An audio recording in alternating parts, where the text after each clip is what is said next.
E aí, Alexandre Borges, eu estava até olhando, ainda está disponível, né, a plataforma onde os eleitores, né, qualquer pessoa pode entrar para fazer a sua contribuição. Mas não é só isso que espera o Partido dos Trabalhadores e os outros partidos que compõem a coligação Lula-Alckmin, né? É para quem esse aceno de deixar esse documento ainda não sacramentado, ainda não preto no branco, hein, Alexandre Borges? Bom dia. Bom dia, Stephanie. Bom dia, Rafael. Bom dia, Molica. Um bom dia especial para minha mãe, Dona Ellen, fazendo aniversário. Parabéns, Dona Érica. Beijo, hein? Ellen. Dona Ellen. Dona Ellen. Não é fácil não, hein, Dona Ellen? Foi fácil a vida não, hein? Parabéns. Enfim, a gente, na verdade, assim, antes de eu até entrar no mérito do negócio do plano do governo, eu quero só pegar um gancho rápido no que o Molica falou do Lula ser ou não socialista. Tem uma frase que ele falou em 2006, durante a campanha da reeleição dele lá em 2006, que ele disse o seguinte, vou ler para vocês. Se você conhecer uma pessoa muito idosa e esquerdista, é porque ele está com problema. Se você conhecer uma pessoa muito nova de direita, também está com problema. Então, quando a gente tem 60 anos, que era a idade dele na época, é a idade do ponto de equilíbrio, porque a gente não é nenhum nem outro. A gente se transforma no caminho do meio, aquele caminho que precisa ser seguido pela sociedade. Então, assim, isso aqui é um pouco a síntese desse Lula a partir de 2002. Não que ele tenha agido sempre desse jeito, mas o discurso, a narrativa que ele assumiu depois da Carta ao Povo Brasileiro, e vários acenos ao mercado, o primeiro mandato dele com Henrique Meirelles, com Antônio Palocci, com a equipe do Real ali mantida, foi esse aceno ao centro.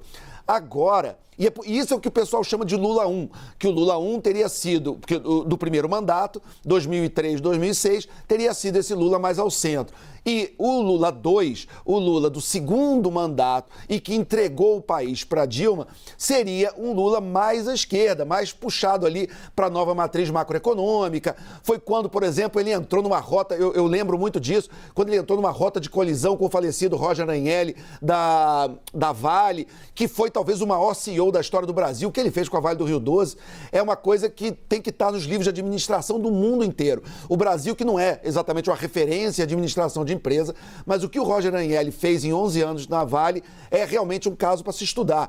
E o Lula, ele batia no Roger Agnelli, pedia a cabeça dele, tanto que quando a Dilma foi eleita em 2010, logo depois, no início de 2011, o Agnelli cai da Vale. Mas isso é um parênteses, é uma outra história. E ali houve essa guinada que, na minha visão, foi o que levou para o desastre econômico do governo Dilma. Então, e esse seria o chamado Lula 2.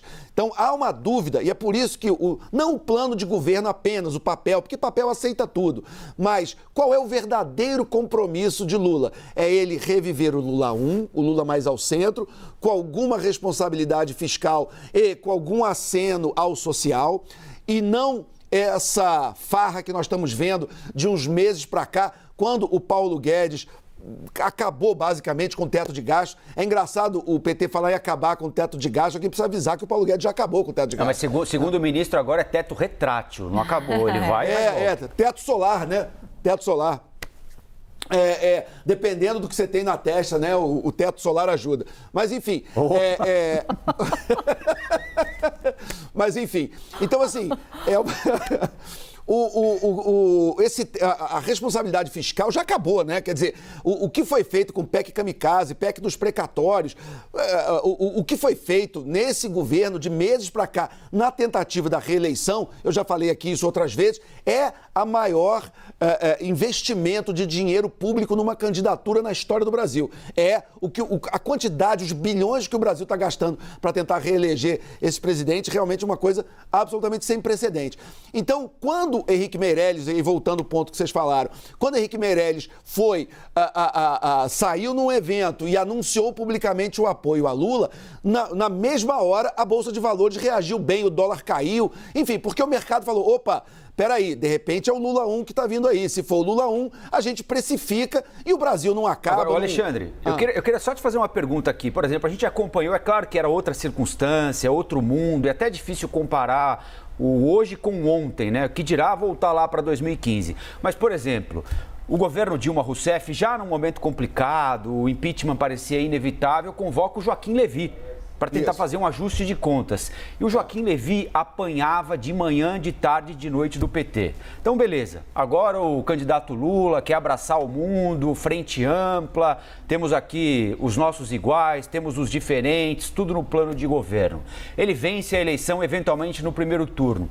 Dá mais força política para ele. Como é que o PT vai se comportar a partir de 1º de janeiro de 2023 com esses aliados que abraçaram a campanha agora, pregando coisas que o PT não só não pregava, como não aceita ouvir? Esse vai ser um desafio interessante se o presidente Lula vencer a eleição, né? Rafa, olha, para começar, o Joaquim Levy é botafoguense, né? O que normalmente dá azar, né? Mas, enfim, eu não chamaria. Oi? Direito de resposta. Mas Direito de resposta, hein, gente? O Rodolfo Landim, flamenguista, foi chamado e não quis ir. Pois é, né? É uma das poucas decisões boas dele. Mas, enfim, falando sério agora, é claro que Dilma Rousseff era uma militante de esquerda muito mais radical. E ela ainda era economista formada da Unicamp. Então, assim, o que se falava na época, inclusive, é que o problema da Dilma é que ela achava que ela entendia de economia, né? Quando o sujeito, pelo menos, reconhece que não entende, ele terceiriza para pessoas que entendem. Mas ela não, ela achava que entendia de economia. E aí ela, com a turma de Guido Mantega, Aloysio Mercadante, fez o que a gente lembra que eles fizeram, principalmente ali nos estertores do governo dela, ali que foi aquele desastre, 2 anos com o PIB caindo a mais de 3%, enfim, um período de triste memória. Quando Joaquim Levy foi chamado, foi uma imposição, mas Dilma nunca abraçou Joaquim Levy, ela aceitou Joaquim Levy de muito contragosto. E toda a ala, vamos chamar de ala ideológica, a gente fala muito em ala ideológica do governo Bolsonaro, mas o governo Dilma tinha também a sua ala ideológica. No tempo do Lula teve um aqui, outro ali, mas eles não se criaram muito. Como é que se chama? Aquele lá de Harvard, meu Deus do céu, Mangabeira Unger, né, lá da Cealopra, né, por exemplo, ali ele chamou aqui, um aqui, outro ali, mas aquilo, não, mas era Cealopra mesmo, que era a Secretaria de Planejamento, uma coisa assim, né, o pessoal chamava de Cealopra. Ficou ali um pouquinho, mas não andou muito. Esses ideológicos tiveram mais força no governo Dilma e o Joaquim Levy realmente nunca teve lá muita autonomia e muito espaço para trabalhar, como também não teve nesse governo. Vamos lembrar que no governo Bolsonaro, Joaquim Levy também foi chamado, ele trabalhou no BNDES e quando pediram para ele a tal da caixa preta do BNDES e ele falou que não tinha caixa preta nenhuma, foi demitido. Enfim, a gente... e esse que é o ponto, Rafa, para fechar aqui, essa é a grande dúvida. Qual é o Lula que vai, se ganhar a eleição, que Lula vai assumir? O Lula 1 ou o Lula 2? O Lula centrista ou o Lula esquerdista? O Lula do primeiro mandato ou o Lula do segundo mandato? É isso que o mercado quer saber, é isso que o Brasil quer saber. O plano de governo ajudaria a dar uma ideia? Ajudaria, mas o papel aceita tudo. O importante são atitudes. Quem é o nome para o Ministério da Economia? Qual é o nome para o Banco Central? E aí a gente começa a ter um pouco mais de ideia para que lado a coisa vai e se o Brasil vai retomar um caminho aí de voltar à responsabilidade fiscal ou vai afundar de vez no caminho da irresponsabilidade.